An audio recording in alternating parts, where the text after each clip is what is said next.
नमस्कार दोस्तों, मैं हूँ पीरू और आप देख रहे हैं मोटिव विद मी, जहाँ हम आपको ऐसी सच्ची और प्रेरणादायक कहानियाँ सुनाते हैं जो दिल को छू जाती हैं। उत्तर प्रदेश के एक छोटे से कस्बे भीमपुर की मुख्य सड़क पर एक पुरानी सी किराने की दुकान थी, शर्मा जनरल स्टोर। ये दुकान रघुनाथ शर्मा की थी, जो पिछले 20 साल से यही काम कर रहे थे। दुकान से इतना ही मुनाफा होता था कि घर का गुजारा हो सके। रघुनाथ जी की 19 साल की बेटी अनन्या थी, होशियार, तेज तर्रार और पढ़ाई में अव्वल। वह बीकॉम के दूसरे साल में पढ़ रही थी और बचपन से ही पिताजी की दुकान पर मदद करती थी। शाम को कॉलेज से आने के बाद अनन्या अक्सर दुकान पर बैठती। पापा उससे कहते, बेटा पढ़ाई पर ध्यान दे, ये दुकान का काम हमारे लिए है, तुम्हारे लिए नहीं। अनन्या हंसकर जवाब देती, पापा पढ़ाई भी कर रही हूँ और आपका हिसाब भी संभाल रही हूँ, कौन कहता है दोनों नहीं हो सकते। वो दुकान का पुराना रजिस्टर देखकर अकाउंटिंग सही करती, नए सप्लायर से बात करती और ग्राहकों से विनम्रता से पेश आती। धीरे धीरे लोग कहते, शर्मा जी आपकी बेटी तो दुकान में जान डाल देती है। एक दिन ऐसा आया जब कस्बे में एक बड़ी सुपरमार्केट चेन ने दुकान खोली। रघुनाथ जी की बिक्री अचानक गिर गई। पिता चिंता में डूब गए। अनन्या, अब हमारे पुराने ग्राहक भी उधर जाने लगे हैं। डिस्काउंट और चमचमाती दुकान के आगे हमारी छोटी सी दुकान कौन देखेगा? अनन्या ने गंभीरता से कहा, पापा दुकान तो वही है, पर सोच बदलने की जरूरत है। हम भी बदलेंगे।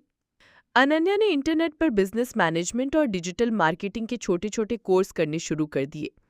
उसने देखा कि लोग अब ऑनलाइन डिलीवरी पसंद कर रहे हैं। उसने पापा से कहा, पापा हम भी ग्राहकों तक घर घर सामान पहुंचाएंगे। रघुनाथ जी हंसे, बेटा हम तो बस दुकान चलाना जानते हैं, ये मोबाइल ऐप और ऑर्डर का झंझट हमें नहीं आता। तो मैं संभाल लूंगी पापा, अनन्या ने दृढ़ स्वर में कहा। अनन्या ने दुकान का नाम बदलकर शर्मा किराना एंड होम डिलीवरी कर दिया।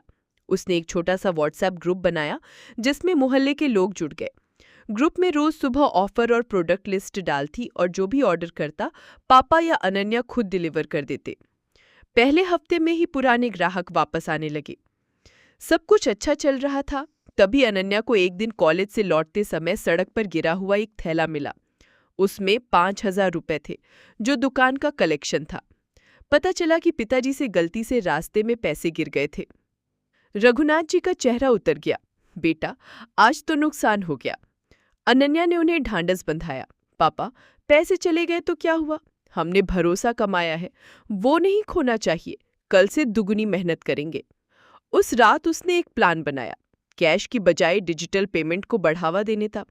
अगले दिन से दुकान पर यूपीआई, पेटीएम, गूगल पे के क्यूआर कोड लग गए। 3 महीने में ही कारोबार 40% बढ़ गया। अनन्या ने सामान की पैकिंग सुंदर और साफ सुथरी करवाई, ग्राहकों को छोटे छोटे फ्री सैंपल देने शुरू किए और त्योहारों पर स्पेशल डिस्काउंट। लोग कहने लगे, सुपरमार्केट में तो भीड़ होती है, लेकिन यहाँ तो अपनेपन से सामान मिलता है। एक दिन कस्बे में बाढ़ आ गई। सड़कें बंद, दुकानें डूबी हुई थी। ऐसे में भी अनन्या ने हिम्मत नहीं छोड़ी। उसने दोस्तों की मदद से नाव और ट्रैक्टर से जरूरतमंदों तक दूध, आटा, चावल और दवाइयां पहुंचाई। लोग भावुक होकर बोले, बेटी तुम तो फरिश्ता हो। बाढ़ के बाद सरकार ने अनन्या के काम की सराहना की और उसे यंग एंटरप्रेन्योर अवार्ड से सम्मानित किया। अखबारों में उसकी तस्वीर छपी। कस्बे की बेटी ने बदल दी पिता की दुकान की तकदीर। अनन्या ने वहां से रुकना नहीं चुना। उसने एक छोटी सी ऑनलाइन किराना वेबसाइट बनाई, जिससे आसपास के 10 गांवों से ऑर्डर आने लगे। अब दुकान सिर्फ किराना की नहीं, बल्कि मिनी सुपरमार्केट बन चुकी थी।